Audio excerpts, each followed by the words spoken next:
What's up, guys? Your agent Tyler Wehrung here, and today we're going to dig into the Ramsey Show trying to completely destroy the BRRRR model. So if you're not familiar, it's Dave Ramsey kind of rebranding his company as the Ramsey Show instead of Dave Ramsey Show, which is actually a very smart branding move so he can eventually step away from the company and not have a huge loss. Anyway, we're going to talk about two of his Ramsey personalities trying to destroy the BRRRR model. So if you don't know, this is how I've built my portfolio and my wealth. It's a very powerful strategy because you get to continue to roll that same capital into multiple deals. But we're going to talk about here how they really try to pick it apart. But let's jump into this. We'll check it out. I'll give you my 2 cents on their commentary, and hopefully we'll shut them down. So with that, let's go ahead and jump in. We're going to go picture in picture here. This is very exciting. You ready? Very exciting. Roll that beautiful bean footage. Here we go. This is the #1 real estate investing strategy that I use to become a millionaire. Oh, It's that's a called little the over the BRRRR top. method. Oh, B, jeez. buy a property for a good price or below market value that preferably needs some TLC. Okay. R, renovate Whoa. or repair the property Lot so of that jump you cuts. can make it attractive Take the to fur future off tenants who inside. pay the rent. R, rent out the property to a tenant with good credit. Oh, boy. R, refi. Oh, jeez. Oh, boy. Once you have revenue coming into your property and you build some equity, you Yep. go back to the bank That's and it. get a Nothing cash could refi. go Or wrong. She's definitely an repeat entertainer, this process trying to again really with the sell money the bank gave you this and and, buy another. Gain some TikTok brand new followers, so property. I ain't mad at course. it. For more It's real estate simple. facts and tips, Oh, here we follow me go. on TikTok and Instagram. All right, let's hear their thoughts. So first Let's of all, there was here we go. already a little too much pep in that interview and that whole thing. Lot of What pep did you in the call that? step. But then she went tick-tock at the end, and I completely forgot everything she said before that. Well, she's got a future as an actress if the real estate thing doesn't work out. A lot of acting going on there. The real estate thing is not going to work out for her, George. Well- this is This is an old playbook. This is old school, brought to a new school platform. And here's what it's doing. The young kids out there, kids in their 20s and their 30s, my age, they're going, Yeah. this is my path because I am saddled with student loan debt. I'm Yeah. living off credit cards. I've got a car payment.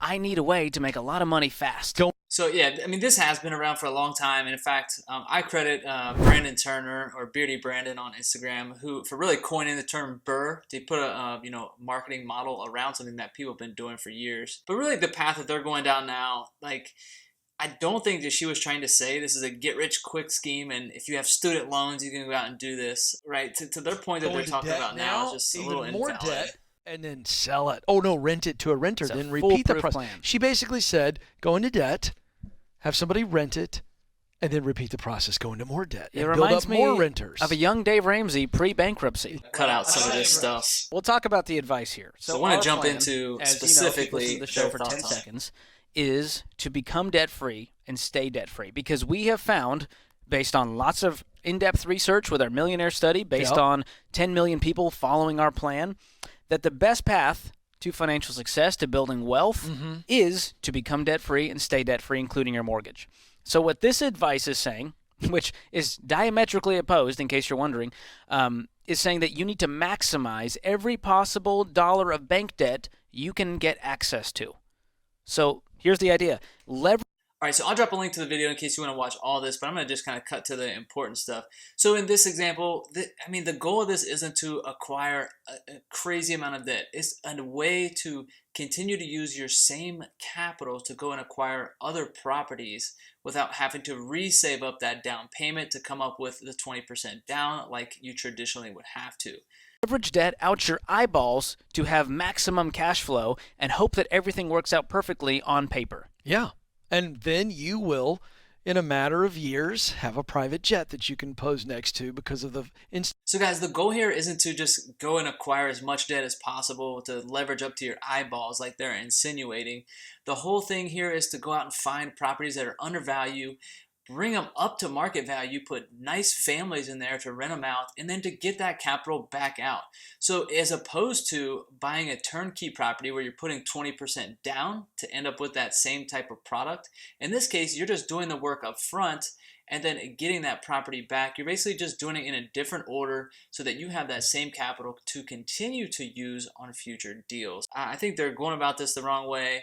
And just for the record, for most people who aren't entrepreneurial and wanting to really get after it in the real estate space, I actually think Ramsey has a lot of good advice. Debt is bad for a lot of people's different scenarios, but when you're putting good debt, good long-term debt on with fixed interest rates on an asset that cash flows every month, I think you have to use some common sense here, when to take their advice and when it just flat out doesn't make sense. Let's go. Instagram Let's continue to influencers hear what they're follow, talking about. and they're driving this drivel into people's heads. Okay, let's talk about real practically what could go wrong with what she What said. could go wrong? Well, No, seriously. Hold on. I'm gonna tee you up. You're the Okay, financial sure, expert, right? sure. So This part coming up right here, just keep in mind the points they're bringing up are really just in trying to invalidate rental real estate in general. They've kind of shifted gears from the BRRRR model, and now they're going to bash on just rental real estate, which I think if Dave was on the show, he would probably call them out here because he's a big fan of rental real estate and he's made millions off of it like many others. So I really think they just lose a lot of credibility here, but let's hear what they got to say. So you buy the first house like Pepe told us to, okay? And right now it's the top of the market, certainly in the United States. Yeah. Also, assuming that you're going to go out and buy something at the top of the market. Most of the people I know that do the BRRRR model, they find deals off market and they buy them for below value because they have a lot of distress, whether that's distress with the property, distress in the market, or personal distress. Something personal happened that they need to get out of the house quickly. No one's going out and buying these properties for full retail and trying to BRRRR out of them. That's just silly. We've had You're going to put as little down as possible if you're following the strategy. little down as possible. Everybody stay with me. Now let me tell you the facts. We've had a Most of the people are buying them with cash, so they're putting 100% down, so that's another fact. That's not correct. moratorium on evictions, rentals, right? We've had a moratorium on bankruptcies or foreclosures. That's going to lift here pretty soon. Yeah. And we're going to see a lot of bad stuff hitting the streets, and it's going to create more supply, which what happens, George, when we have more supply and less? There's actually a lot of data out there that says people really aren't that far behind when you look at the majority. So a lot of this about moratoriums being lifted, there's a lot of studies out there showing that it's really not going to impact the market too much. Demand. Bad things. Housing prices go down. Now you bought a house at the top. Not going to buy it at the top. It's worth a lot less. And you still have that giant mortgage. And yet you still have. Look, when you do this, a bank is only going to loan to you up to 75 to 80% of market value. The banks aren't stupid here.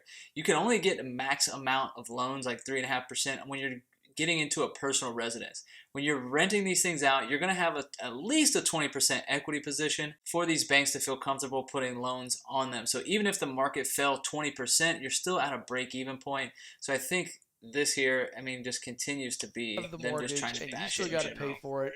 And you're hoping that you can get a good, solid tenant who's going to pay on time every time. But you may have to drop the rent because the rent you can't charge with. Here's the where rent they go was on at the real top of estate. market. We can't get good hurts tenants. your profits because you're stuck paying this giant mortgage payment because you had It's a nothing down on giant the mortgage property. payment. Yeah.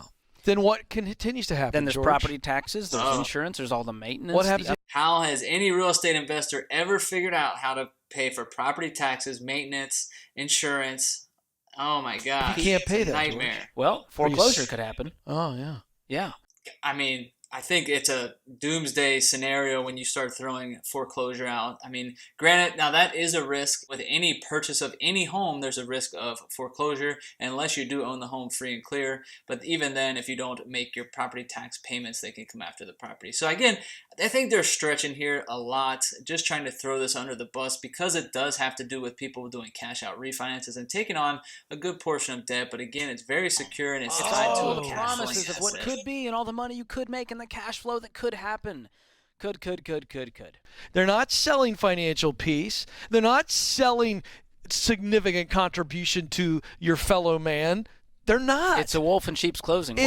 Most of the people that go out and do this are taking people out of a really bad situation, buying the house with cash. They're usually buying beat up, ugly properties, cleaning up a neighborhood, and putting a nice family in there. So I don't know how this isn't for the common good. I've been thanked by numerous people that I bought houses on and their neighbors for cleaning up the area and taking care of a situation. So Here's the problem. They're You all see a video over. like that, and you're a 20-something-year-old who's strapped with debt, who doesn't have a great income, who's It not looks doing like the something they fast love, lane, baby. and they go, absolutely. I'm Yeah. getting again, that's not who and their they strategy get is starry-eyed. for. They only see the upside, and they're Yeah. delusional about the downside. By the way, there's no hard work in that. It's just go down and get a loan and then play out You know, a lot of times I do respect Ken Coleman. He drops a lot of good nuggets otherwise. But, I mean, to call out and say that there's no hard work in this, you just go down and get a loan. By the way, there's no hard work in that. It's just go down and get a loan. I mean, that's just flat out ridiculous. I think that just shows a lot of his ignorance here. And to say there's no work in this, all right, so let me just call out what a typical BRRRR deal looks like for me. All right, so first, I'm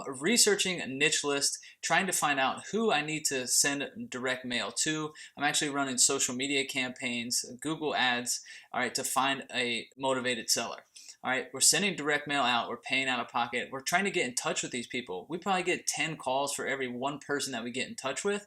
We're fielding all those calls, doing follow-ups on them, going out, setting an appointment to go meet with the seller, walk the property, understand their situation, come up with an offer that's a win-win for both people. A lot of people think you just go out and give a low-ball offer, but guys, people aren't taking just crap offers in this market. So there's a lot of work involved to come up with an offer that meets both people's scenarios.